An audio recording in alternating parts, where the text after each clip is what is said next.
ماں نے اپنی آنکھوں سے بچی کو تیل میں یوں ڈوبتے دیکھا، اور پھر وہ ابھری جیسے مچھلی تلنے کے لیے، جیسے مچھلی تلی جاتی تو باہر آ جاتی، اوپر آ جاتی، تو وہ ایسے بلبلے اٹھ رہے تھے، وہ ایک ہی لمحے میں اس کی تو جان گئی، ایک آنسو کا قطرہ اس نے نہیں نکلنے دیا اپنی آنکھوں سے، اور اپنے دل کو جب مضبوط کیا تو میرے رب کی غیرت، میرے رب کی رحمت محبت حرکت میں آئی۔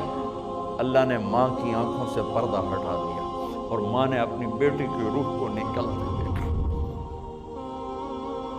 اور وہ کہہ رہی ہے صبر کرو، جنت تیار ہے، جنت تیار ہے، بشرو۔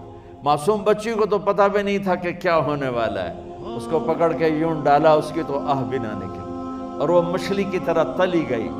اب پھر ماں کا کلیجہ پھٹا، اللہ نے پھر آنکھوں سے پردہ ہٹایا، اور انہیں اپنی بچی کی روح کو نکلتے دیکھا، اور وہ کہہ رہی ہے جنت تیار ہے، جنت تیار ہے۔ جب اس کو پکڑ کے لے جانے لگے، اس نے فرعون کو دیکھا، فرعون اس کی آنکھوں میں آنکھیں نہیں ڈال سکا، نظریں نیچے ہوں گی اس کی۔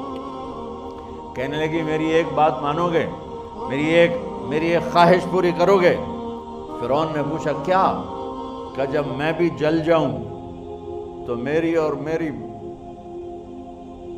بچیوں کی ہڈیوں کو اکٹھے دفن کرنا، باہر پھینک نہ دینا، دفنا دینا۔ فرعون نے کہا تمہاری یہ خواہش پوری کی جائے۔